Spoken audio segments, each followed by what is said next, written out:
profound to develop artificial intelligence as a force for good. The release of ChatGPT, not even a year ago, was a Sputnik moment in humanity's history. We were surprised by this progress, and we now see accelerating investment into and adoption of AI systems at the frontier, making them increasingly powerful and consequential to our lives. These systems could free people everywhere from tedious work and amplify our creative abilities. They could help our scientists unlock bold new discoveries, opening the door to a world potentially without diseases like cancer, and with access to near limitless clean energy. But they could also further concentrate unaccountable power into the hands of a few, or be maliciously used to undermine societal trust, erode public safety, or threaten international security. However, there is a significant debate that is very robust, and I'm sure it's going to be very robust with the attendees over the next 2 days, just about whether these risks will materialize, how they will materialize, and potentially when they will materialize. Regardless, I believe that we in this room have a responsibility to ensure that they never do. Together, we have the resources and the mandate to uphold humanity's safety and security by creating the right guardrails and governance for the safe development and deployment of frontier AI systems. But this can't be left to chance or neglect or to private actors alone. And if we get this right, the coming years could be what the computing pioneer J.C.R. Licklider foresaw as intellectually the most creative and exciting in the history of humankind. This is what we are here to discuss honestly and candidly together at this summit. Sputnik set off a global era of advances in science and engineering that spawned new technologies, institutions, and visions, and led humanity to the moon. We, the architects of this AI era, policymakers, civil society, scientists, and innovators, must be proactive, not reactive, in steering the technology towards the collective good. We must always remember that AI is not some natural phenomenon that's happening to us, but it is a product of human creation that we have the power to shape and direct. And today, we will help define the trajectory of this technology to ensure public safety and that humanity flourishes in the years to come. We will work through 4 themes of risk in our morning sessions, which will include demonstrations by researchers from the UK's Frontier AI Task Force. Risk to global safety and security, risk from unpredictable advances, from loss of control, and from the integration of this technology within our societies. Now, some of these risks do already manifest as harms to people today and are exacerbated by advances of the frontier. The existence of other risks is more contentious and polarizing, but in the words of mathematician I.J. Good, a codebreaker colleague of Turing himself here at Bletchley Park, it is sometimes worthwhile to take science fiction seriously. Today is an opportunity to move the discussion forward from the speculative and the philosophical further towards the scientific and the empirical. Delegations and leaders from countries in attendance have already done so much work in advance of arriving, across a diverse geopolitical and geographical spectrum, to agree the world's first ever international statement on frontier AI, the Bletchley Declaration on AI Safety. Published this morning, the Declaration is a landmark achievement and lays the foundations for today's discussions. It commits us to deepening our understanding of the emerging risks of frontier AI. It affirms the need to address these risks as the only way to safely unlock these extraordinary opportunities. And it emphasizes the critical importance of nation-states, developers, and civil society in working together on our shared mission to deliver AI safety. But we must not remain comfortable with this overturned window. We each have a role to play in pushing the boundaries of what is actually possible. And that is what this afternoon will be all about, to discuss what actions different communities need to take next, and to bring our diverse views and open up fresh ideas and challenge them. For developers to discuss emerging risk management processes for AI safety, such as responsible, risk-informed capability scaling. For national and international policymakers to discuss pathways to regulation that preserve innovation and protect global stability. For scientists and researchers to discuss the socio-technical nature of society and approaches to better evaluate the risks. These discussions will set the tone of the chair's summary, which will be published tomorrow. They will guide our collective actions in the coming year. And this will lead up to the next summit that I am delighted to share with you today, will be hosted by the Republic of Korea in 6 months' time, and then by France in 1 year's time. These outputs and this forward process must be held to a high standard, commensurate with the scale of the challenge at hand. And we have successfully addressed societal scale risks in the past. In fact, within just 2 years of the discovery of the hole in the Antarctic ozone layer, governments were able to work together to ratify the Montreal Protocol, and then change the behaviour of private actors to effectively tackle an existential problem. And we all now look back upon that with admiration and respect. But for the challenges posed by frontier AI, how will future generations judge our actions here today? Will we have done enough to protect them? Will we have done enough to develop our understanding to mitigate the risks? Will we have done enough to ensure their access to the huge upsides of this technology? This is no time to bury our heads in the sand. And I believe that we don't just have a responsibility, we also have a duty to act, and act now. So your presence here today shows that these are challenges we are all ready to meet head on. The fruits of this summit must be clear-eyed, understanding routes to collaboration and bold actions to realise AI's benefits whilst mitigating their risks. So I'll end my remarks by taking us back to the beginning. 73 years ago, Alan Turing dared to ask if computers could one day think. From his vantage point at the dawn of the field, he observed that we can only see a short distance ahead, but we can see plenty there that needs to be done. Today, we can indeed see a little bit further, and there is a great deal that needs to be done. So, ladies and gentlemen, let's get to work.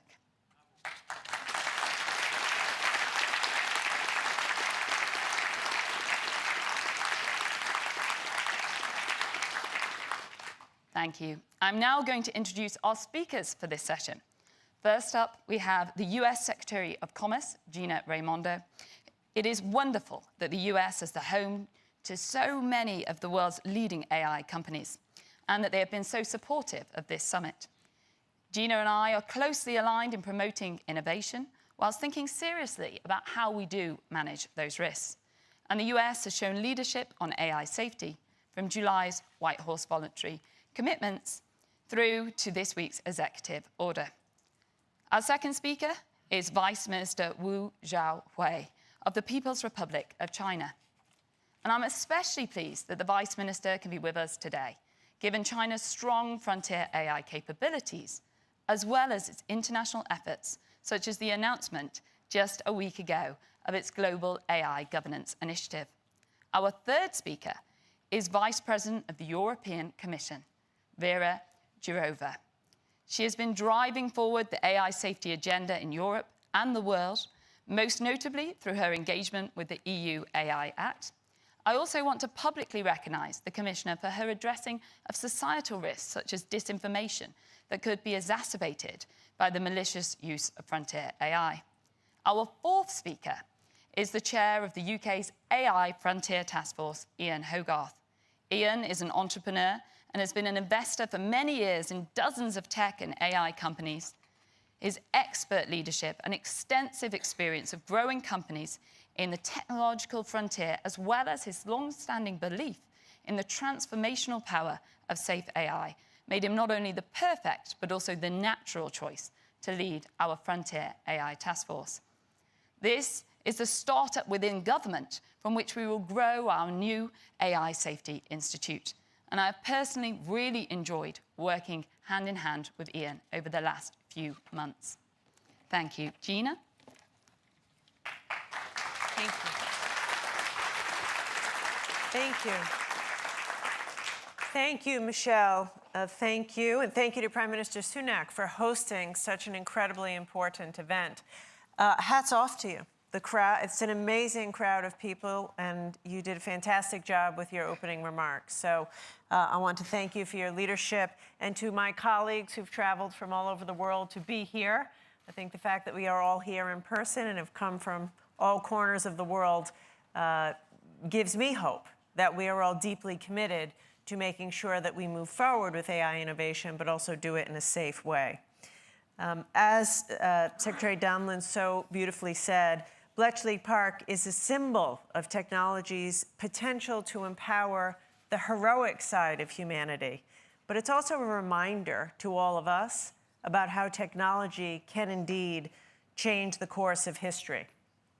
I will say, as many of you know, it is also a reminder that women, who, as I understand, represented at one point 3/4 of Bletchley Park code breakers, were a vital yet underappreciated asset in advancing science and harnessing its benefits. And I challenge all of us as we move forward with AI to have as many women and a diverse group of people in the development and deployment of AI.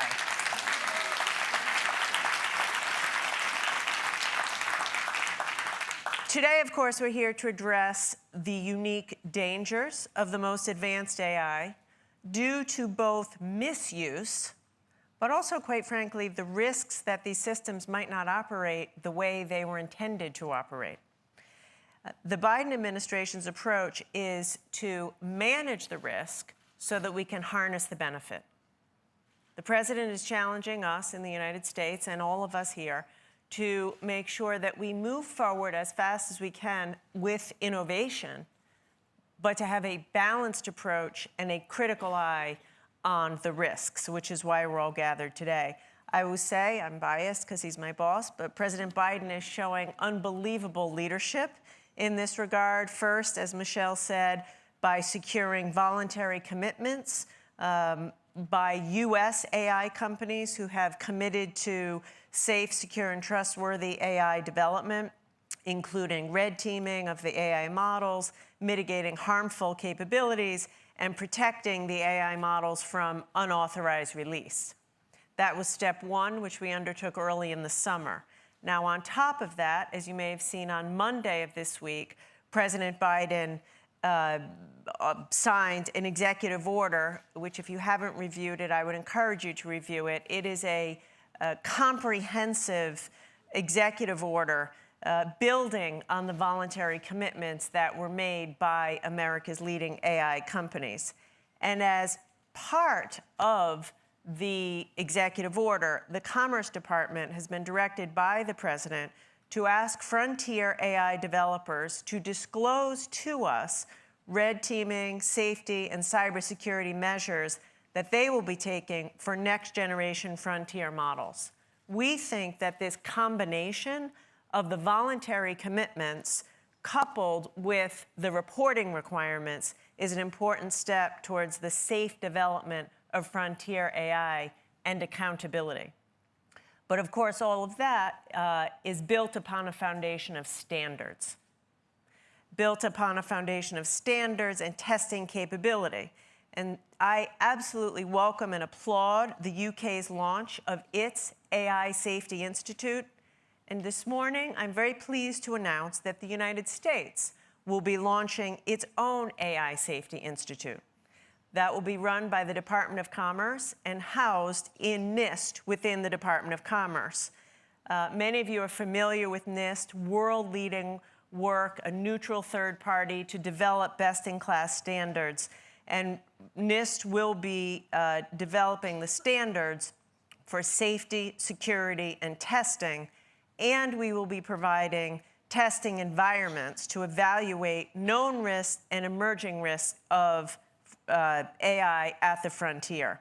I'm also pleased to announce that the Institute is launching a consortia to work with partners in academia, industry, and nonprofits to advance its frontier AI safety mission. I will almost certainly be calling on many of you in the audience who are in academia and industry to be part of this consortia. We can't do it alone. The private sector must step up.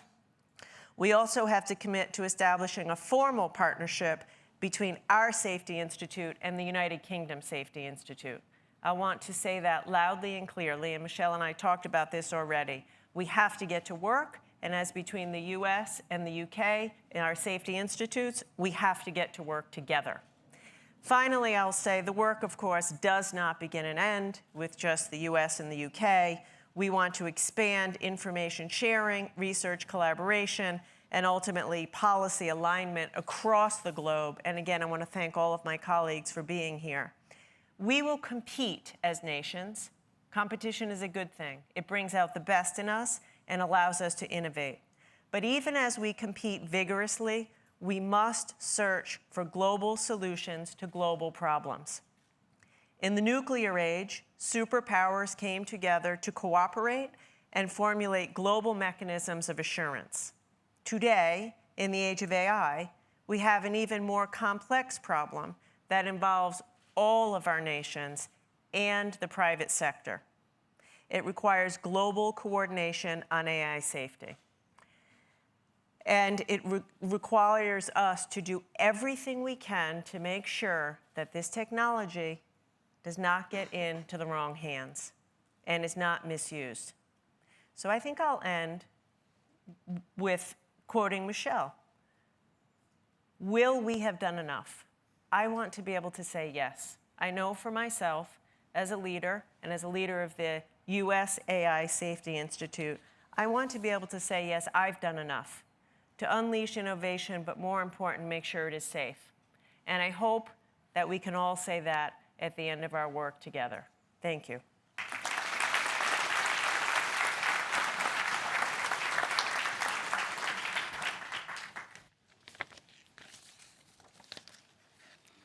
尊敬的米歇尔·汤兰大臣阁下，尊敬的各国部长，尊敬的各位嘉宾、女士们、先生们、朋友们，大家上午好！很高兴受约出席人工智能安全峰会。英国政府组织召开这次峰会，为各国对话人工智能安全和国际治理的议题提供了平台，同时也为各方提供了交流和合作的机会。在此，我谨代表中国科技部对英国政府为此付出的努力表示衷心的感谢。当前大家知道，以语言大模型、类脑智能、具身智能、分布式群体智能为代表的前沿人工智能这一技术快速迭代发展，实现了历史性的跨越。并且有望涌现出更多的重大的技术变革，其广泛的应用将产生巨大的技术红利，给世界带来了巨大的机会。 bringing opportunities to the world. At the same time, AI technologies are uncertain, unexplainable, and lack transparency.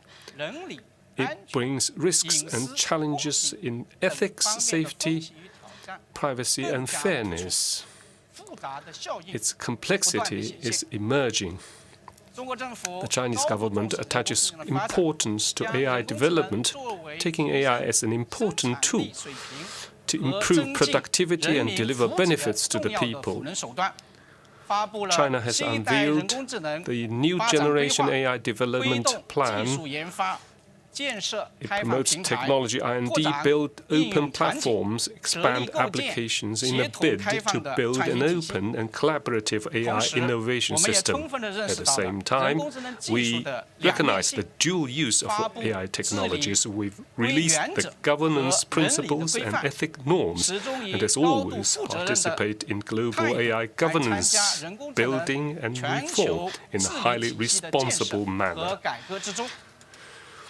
On October 18 this year, Chinese President Xi Jinping announced Global AI Initiative on the Third Belt and Road Forum for International Cooperation.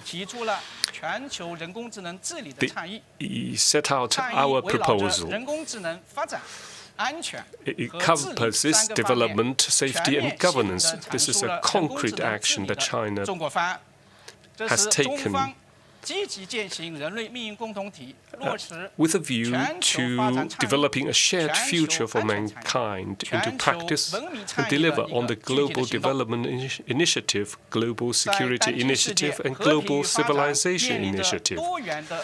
Today, peace and development faces various challenges. We think all countries should build consensus through dialogue and cooperation and develop open, fair and efficient governing mechanisms.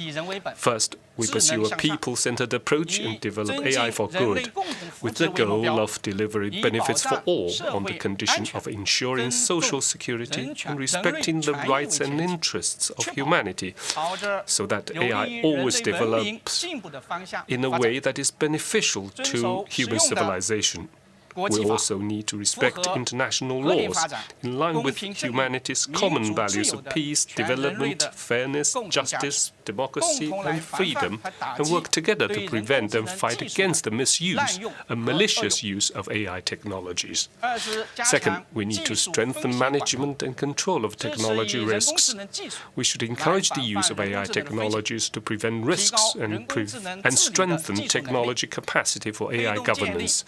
We should establish a testing and assessment system based on AI risk levels. We should ensure that AI always remain under human control and build trustworthy AI technologies that can be reviewed, monitored and traced. Third, we encourage collaborative governance. We uphold the principles of mutual respect, equality and mutual benefit. Countries, regardless of its size and strength, have equal rights to develop and use AI. We should increase the representation and voice of developing countries in global AI governance, bridge the gap in AI and its governance capacity. We call for global collaboration to share AI knowledge and make AI technologies available to the public under open source terms. Your Excellencies, distinguished guests, AI governance is a common task faced by humanity and bears on the future of humanity. Only with joint efforts of the international community can we ensure AI technologies safe and reliable development. China is willing to enhance dialogue and communication in AI safety with all sides, contributing to an international mechanism with broad participation and governance framework based on wide consensus, delivering benefits to the people and building a community with a shared future for mankind. That's our objective. Thank you.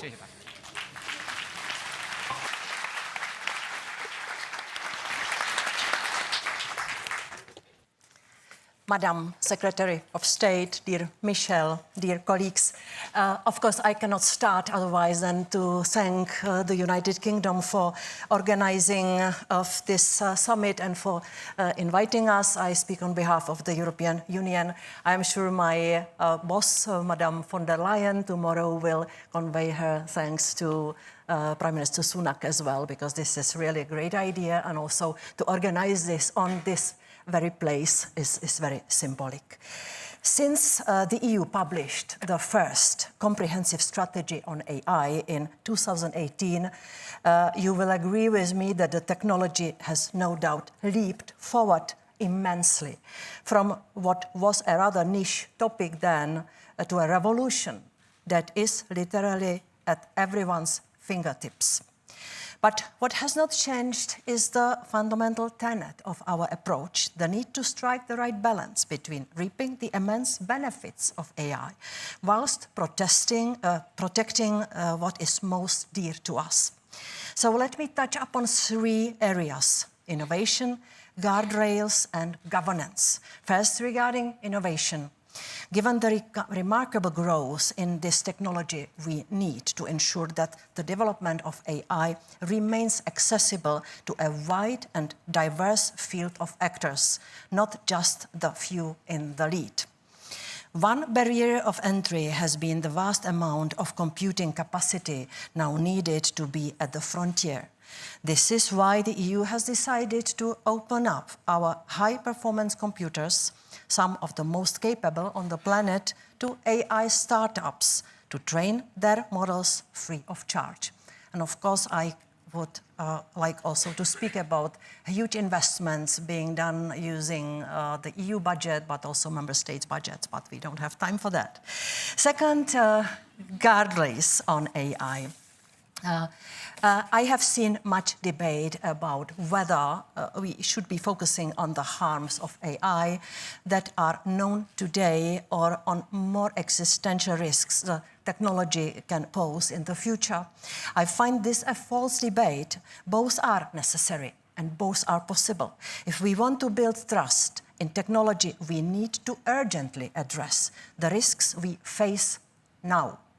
The risk of discrimination, the risk to health and safety, the risk to our democracies and elections. Every bit of transparency, accountability, risk management, and public oversight that we introduce now will also help us deal with more uncertain risks going forward. This is why we are setting out to do in the EU through the AI Act, an innovation-friendly, risk-based and future-proof approach to regulating AI. We expect agreement on this law before the end of the year. And on this law, we see how fast the development goes, because we adopted it at the Commission level in 2020.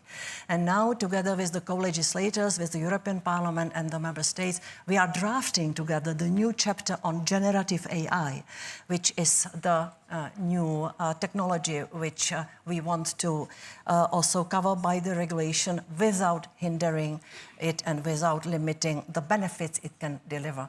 We have the State Secretary of Spain here, who is negotiating on behalf of the member states. It's not easy work. I will quote you, Carmen. You said that how can we regulate something we don't know what it is? And our common agreement was last time at the trialogue, yes, we don't know what it is, but once we know what it is, it might be late.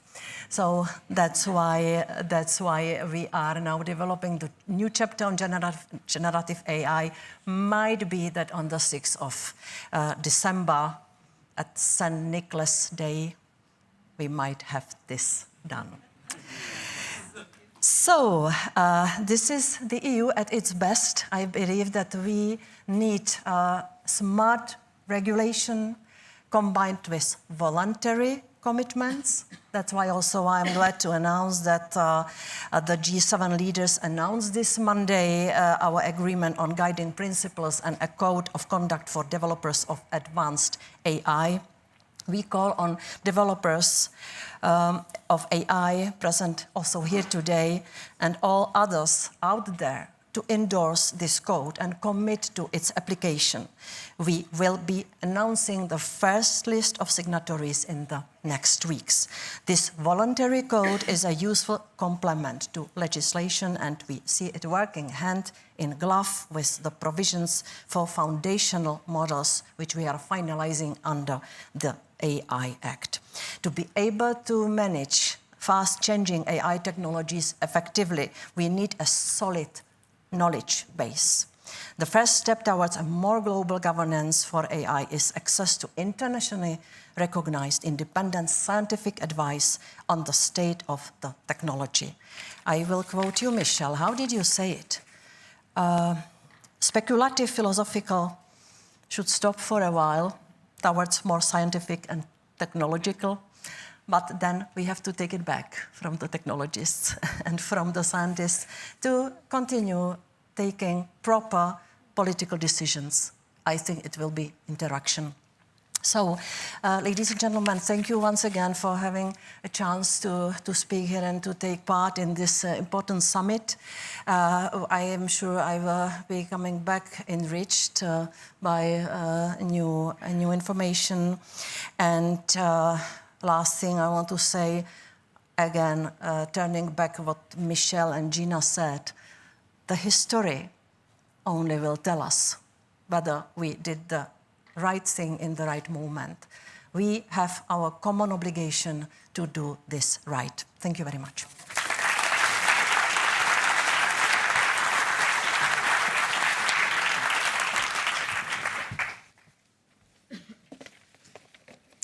I want to start by thanking the Secretary of State for embracing the enormous potential of this technology, and also the Prime Minister for leading a global conversation around AI safety.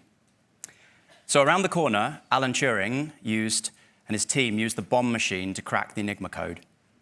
And that machine evaluated 15 positions per second, and it weighed 900 kilograms. Today, the phone in my pocket performs 2 trillion times more operations per second. This advance in computing power has helped power the modern world, and it's a driving force behind the recent breakthroughs in AI. This plot shows our best guess of the computing power used to train the most powerful AI models over the past 10 years. In that time, this computing power has increased by a factor of 10 million, often in large jumps from generation to generation of models. The last 5 jumps have come from large language models and have taken us from systems unable to form coherent sentences to those that have mastered aspects of human language. Soon, perhaps in the first half of next year, we're on track to see another jump. New models, the red cross on this chart, may use 10 times the amount of compute, trained by just a handful of companies using huge new computing clusters that are being built as I speak. This jump is what exponential growth looks like. As before, the new models will make the previous jumps look small and insignificant. They'll use AI chips up to 6 times more powerful than before, and will be some of the biggest projects undertaken in the history of technology. Now, this progress is exciting. I've long been a believer in the immense capacity for good that AI represents since I worked on an early system to detect breast cancer using computer vision almost 20 years ago. But all powerful technologies prompt questions about how we make them safe. Power and risk go hand in hand. From clinical trials for pharmaceuticals to international regulation of the nuclear industry, every emerging technology, if it is sufficiently powerful, necessitates a conversation about how we make it safe. And that's why we've come together today. These 2 days are a brief moment of reflection along this curve, a moment to pause and shape its trajectory and its impact. The most advanced systems are being developed by a small community of experts, some of whom are in this room today. But it's not just those developers who will be held responsible for AI's consequences. It will be all of us as people empowered and entrusted to ensure that technology benefits humanity. I, like many in this room, am concerned about the trajectory we're on.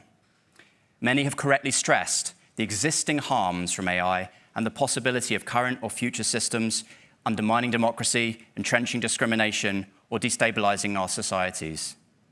And a number of leading experts are seriously concerned that uncontrolled advances in AI may lead to catastrophic consequences. I worry that a race to create powerful machines will outpace our ability to safeguard society. There's a wide range of beliefs in this room as to the certainty and severity of these risks.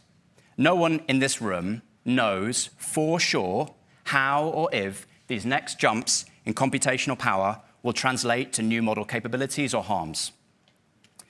So over the course of the day, you'll hear about some of the work that our AI task force has done. We've been trying to ground these risks in empiricism and rigor. While I'm proud of our work, it's a tiny step in the face of a colossal challenge. And I'm so grateful to Secretary Raimondo for spinning up the US AI Safety Institute and for the partnership we will establish. Our current lack of understanding in the face of what may be a pretty critical moment in the history of technology is quite striking. History will remember this moment at Bletchley Park amidst this exponential. It will judge all of our ability to live up to this challenge, to find common ground amid disagreement, and to take concrete action in the face of uncertainty. It will judge us for what we do and say over the next 2 days and the days to come. So let's make the most of this time together.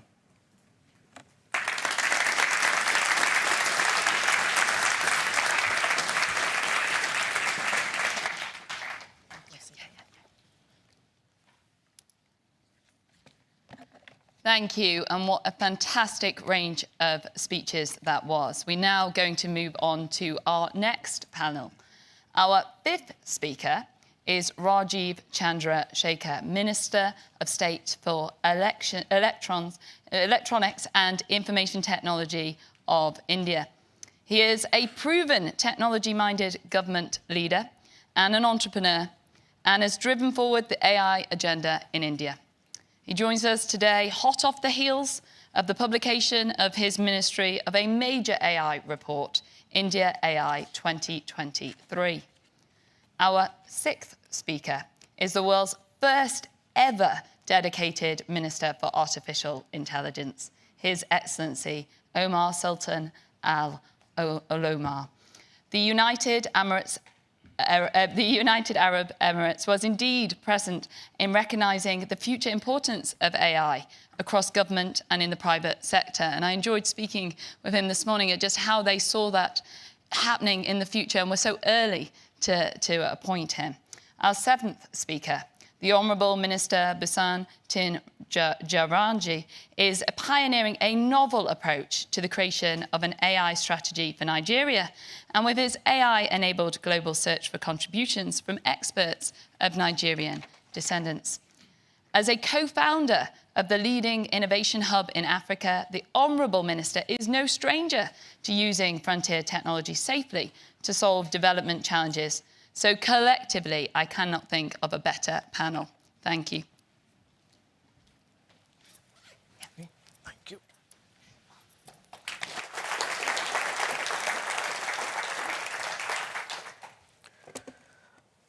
Good morning. Let me start by thanking Prime Minister Rishi Sunak, the government of the United Kingdom, and all members of the government of the United Kingdom for arranging this summit and certainly for inviting us as well. We have maintained as Government of India that international collaborations such as this, international conversations between countries, are extremely important as we move forward to shaping the future of tech at a time and in an era where technology is certainly throwing up the most exciting opportunities ever in the history of mankind. Our Prime Minister, Narendra Modi ji, has for several years argued that the future of tech, whether it be innovation, whether it be partnerships, or indeed the institutional framework for regulating the technology and innovation for the common good of all humans and all mankind, should be driven by a coalition of nations rather than just one country or two countries. And that the institutional framework should be less episodic and a lot more sustained and with strategic clarity. Let me share the Indian perspective. Certainly, some of you may know, most of you may know this. We have rapidly digitized our economy in the last 8 years. We have moved the digital economy, the needle on the digital economy, from about 4.5% of total GDP to our target of 20% by 25-26. We're at about 11% today. the digital economy and the innovation economy and the innovation ecosystem today is growing at about 2.5 to 3 times faster than the non-digital part of the GDP. So for us, all things digital, the digital economy, the innovation ecosystem represents real bread and butter, real goals and real objectives, and artificial intelligence for us, as we see it, is a kinetic enabler of the already accelerating, already expanding digital economy, innovation, growth, and governance. In a book that I just read recently by DeepMind's founder, Mustafa Suleyman, he refers to the coming decade or the coming years as the next big wave. And we certainly see artificial intelligence as that. We are very clear on that AI represents a big opportunity for us, as well as we are extremely clear in our minds about what we need to do in terms of mitigating all of the other downsides that AI and indeed any emerging technology can or will represent. Let me just share a bit with you on quickly on what we believe is the way to look at AI. We look at AI and indeed technology in general through the prism of openness, safety and trust, and accountability. I think we use words like AI for good. I certainly don't understand what that means. Is there an AI for bad that we are talking about? We certainly don't think there should be any doubt in anybody's mind that the future of tech must be and always be only for the good and the progress and prosperity of our collective citizens of all our countries. Techno-optimism notwithstanding, I think there is a new regime, new framework that needs to be built where there is greater accountability of platforms on the issue of user harm. There's a greater accountability of platforms on ensuring safety and trust of all those who use their platforms, whether it is AI or indeed the broader general internet at large. I will just end quickly by saying this. We have learned in the last 10, 15 years as governments that by allowing innovation to get ahead of regulation, we open ourselves to the toxicity and the misinformation and the weaponization that we see on the internet today, represented by social media. And we certainly can agree today that that is not what we should chart for the coming years in terms of AI. We certainly want AI and the broader internet and tech to represent goodness, safety, and trust. And underlying all of that, underpinning all of that, platforms and innovators that demonstrate accountability under law to all those who use it. Thank you. 10 seconds. Just on time. Thank you very much. I'd like to start, first and foremost, by thanking the UK government for their kind invitation and for convening us all here today. I think it is indeed appropriate that we're meeting on this premise, on these grounds, because the enigma of today is very different to the enigma of yesterday. The enigma of yesterday was indeed catastrophic, and indeed one that required compute to solve. The enigma of today is explainable AI, it's trustworthy AI, and it's safe AI.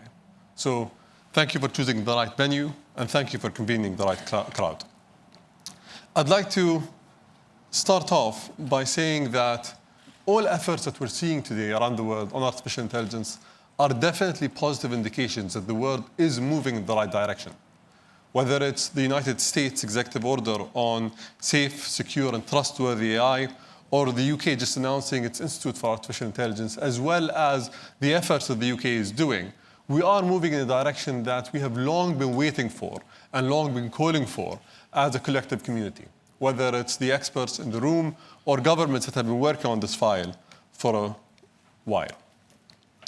We today are at a pivotal moment in the history of intelligence. The gaze of future generations may either accuse us of not having done anything or stifling innovation and dimming the prospects for humanity. We must navigate this dichotomy together and place the brilliant minds who are developing this technology at the center of the conversation.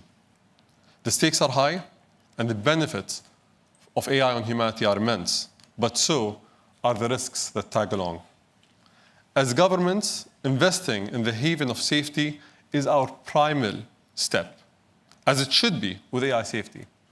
Top minds in the field recommend allocating significant portion of AI resources towards ensuring safe and ethical use of this technology. And we as regulators should heed this call and do so proportionately to the AI that is being developed in our nations. Evaluating AI model capabilities is the next stride. The pulse of AI's capability beats with the rhythm of human ingenuity. However, every beat must be measured against a set of established standards that ensure that the technology we build serves humans and not the algorithm. Standards for extensive, generic red teaming, as well as specific sectorial standards for critical infrastructure must be developed and shared internationally, as the impact for AI will know no borders.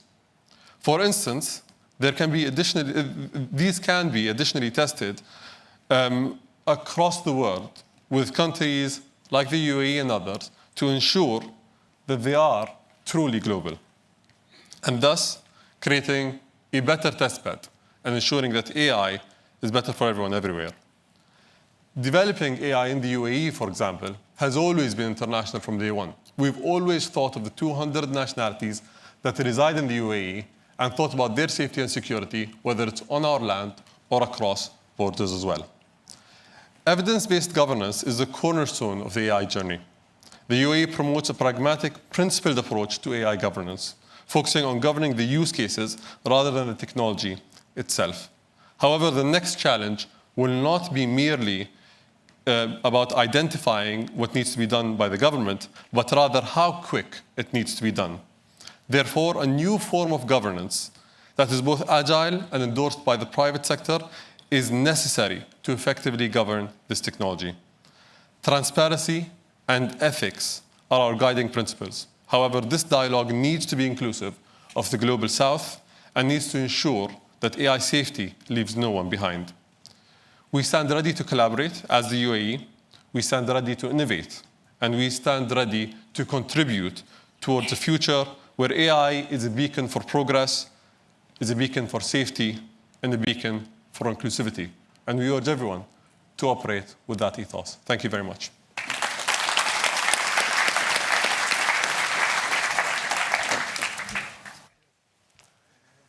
Good morning.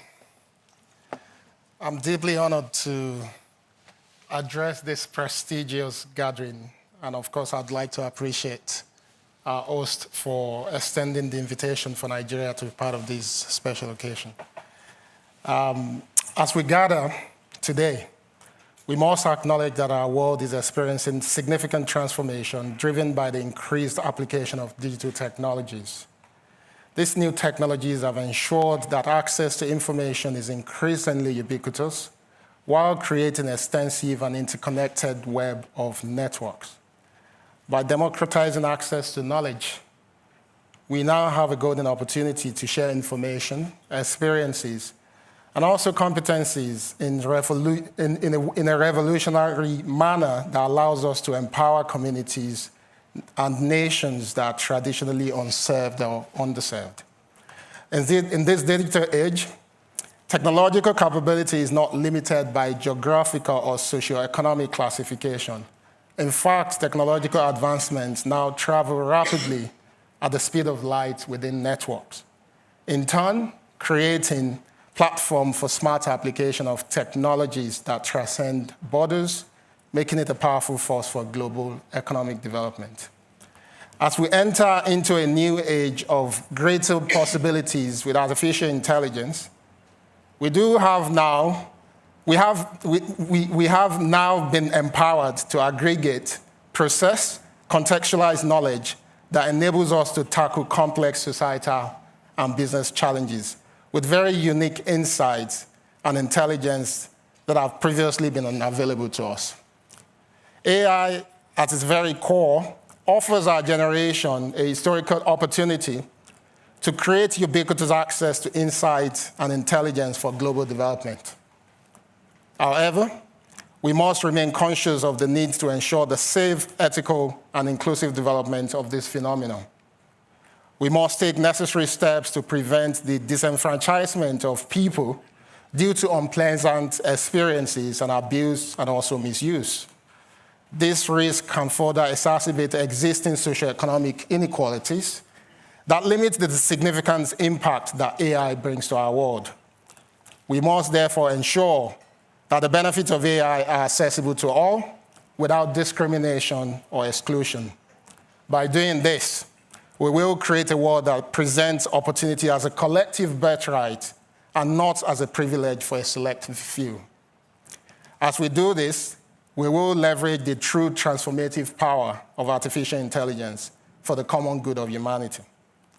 In conclusion, I'm not going to take all my 5 minutes, obviously. Let me reiterate the need for us to embrace the extensive opportunities AI offers to us to create a more inclusive and prosperous world. We must, however, be mindful to do this with a clear and intentional commitment to deploy in a safe and responsible manner. Working together as a global community, we will shape a future where AI becomes the tool for economic empowerment, improved quality of life, and global unity. I'd like to thank you all, and I look forward to seeing this summit become a launchpad for brighter and rewarding future for all of us. Thank you.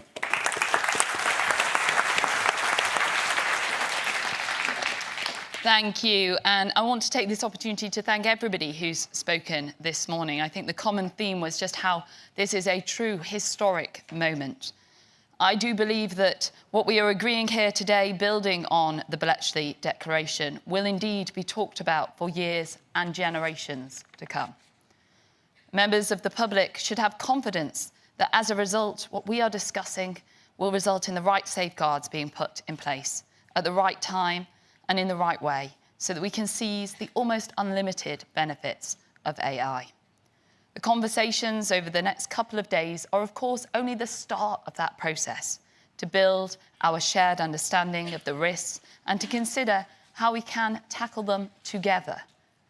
Today, we are moving one step closer to setting a new course in AI safety. And I'm really grateful to my colleagues who have already set the tone of the sessions to follow, both today and tomorrow. And I'm looking forward to, with great anticipation, the roundtable discussions getting underway shortly by such an esteemed group of experts and policymakers from across the globe.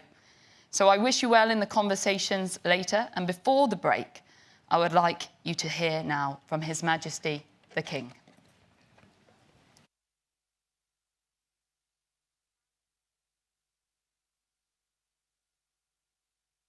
We are witnessing one of the greatest technological leaps in the history of human endeavor. The rapid rise of powerful artificial intelligence is considered by many of the greatest thinkers of our age to be no less significant, no less important than the discovery of electricity, the splitting of the atom, the creation of the World Wide Web, or even the harnessing of fire. AI holds the potential to completely transform life as we know it, to help us better treat and perhaps even cure conditions like cancer, heart disease, and Alzheimer's, to hasten our journey towards net zero and realize a new era of potentially limitless clean, green energy, even just to help us make our everyday lives a bit easier. However, if we are to realize the untold benefits of AI, then we must work together on combating its significant risks too.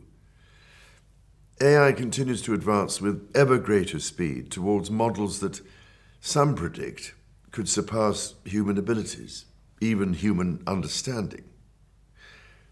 There is a clear imperative to ensure that this rapidly evolving technology remains safe and secure. And because AI does not respect international boundaries, this mission demands international coordination and collaboration. To support this global effort, the United Kingdom is proud to host this summit in Bletchley Park, the birthplace of modern computing, where Alan Turing famously cracked the Enigma code and laid the foundations for a new digital age. Transitions like the one AI is heralding always present profound challenges, especially in preparing for unintended consequences. It is incumbent on those with responsibility to meet these challenges, to protect people's privacy and livelihoods, which are essential to both our economic and psychological well-being, to secure our democracies from harm, and to ensure the benefits of new technology are shared by all. I've always believed in the importance of holding a conversation, both within and across societies, to address such great challenges, of bringing governments and the public sector together with civil society and the private sector in that conversation, adhering to the values, tenets of faith, and laws that we all hold so dear. That is how the international community has sought to tackle climate change, to light a path to net zero, and safeguard the future of our planet. We must similarly address the risks presented by AI with a sense of urgency, unity, and collective strength. So, on behalf of the United Kingdom, I want to thank you all for the vital role you are playing in this shared endeavour, for laying the foundations of a lasting consensus on AI safety, and for ensuring that this immensely powerful technology is indeed a force for good in this world.